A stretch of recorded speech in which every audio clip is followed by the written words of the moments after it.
Igicamunsi cyiza nshuti bakunze mudasiba gukurikirana ibiganiro bya Nsabira TV. Muri uyu mwanya rero nk'uko twabibateguje kandi tukabibararikira, bamwe mu bakunzi bacu bagiye bibaza ibibazo byinshi bigiye bitandukanye ku bahanzi nka Israel Mbonyi, Diamond Platnumz, Bruce Melody, bibaza eske aba bahungu binjiza amafaranga angana iki buri kwezi? Ese aba bahungu ni ibyamamare ku ruhe rwego muri East Africa ndetse no ku isi muri rusange? Nk'uko rero twabibateguriye kandi tukabibararikira, tugiye kurebera hamwe zimwe muri YouTube channel zihemba neza hano mu Rwanda.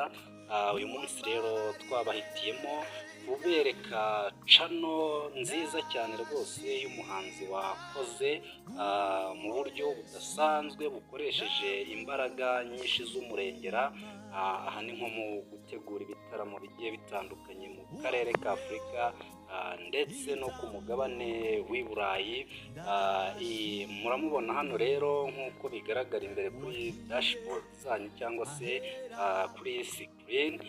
Ni umuhanzi wamamaye cyane rwose witwa Israel Mbonyi.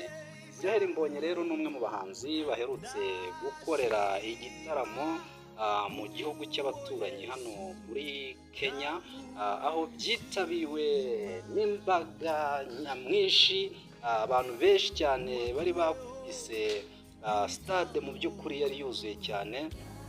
Niyo mpamvu rero twahisemo kuba tugiye kubereka umwe mu mushahara wa Israel Mbonyi. Reka rero n'abatindiye dutangire. Nk'uko mubibona rero kuri dashboard iri imbere yanyu, iyi ni channel ya Israel Mbonyi yakuretinzwe ku itariki 16 z'ukwezi kwa kabiri muri 2012. Aha rero twavuga neza ko Mbonyi nibwo channel ye yari ibaye monetize. Ubwo rero atangira gukorera amafaranga. Ibi byose rero byagiye bimutiza imbaraga kugeza uyu munsi ari kuri rank cyangwa se grade ya B+. Iyi ni rank ihabwa umuntu wagerageje gukora cyane, ufite abasubscribers bafatika. Ikintu nababwira rero, hano kuri YouTube, gukorera amafaranga ya YouTube ni ibintu bishoboka, ariko bijyana no gukora cyane, bijyana no kuzamura ubushobozi bwawe ku rwego ubasha gukurikirwa n'abantu bagiye batandukanye. Kuko nitureba neza hano kuri Mbonyi, turabona ko afite abasubscribers barenga miliyoni, akaba kuri ranka y'igihumbi 255 mu buryo mpuzamahanga cyangwa se bugiye buhuza imigabane. Mbonyi rero afite estimated monthly earning, cyangwa se aya ni amafaranga mu by'ukuri Mbonyi atagomba kujya munsi, ariko yanakora cyane akazamuka. Aya atajya munsi rero ni ibihumbi 3 birenga by'idolari.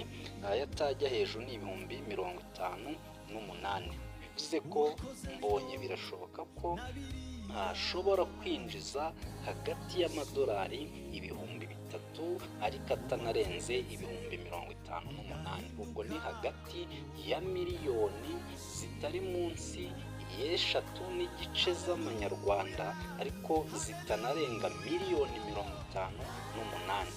Ibyo bigaragaza neza ko Mbonyi hagati aha ashobora guhembwamo asaga miliyoni zirenga 20, 10. Biterwa rero nuko hano imbaraga ziba zagiye zikoreshwa.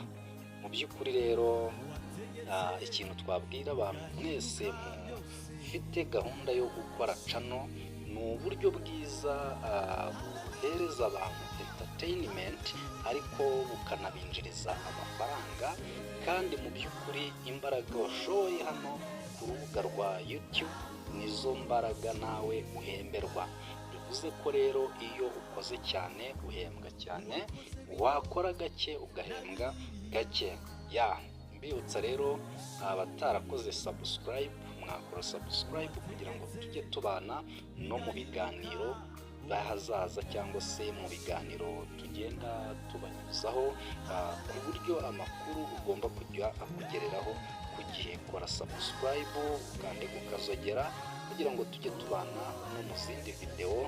Murakoze. Shalom shalom shalom shalom.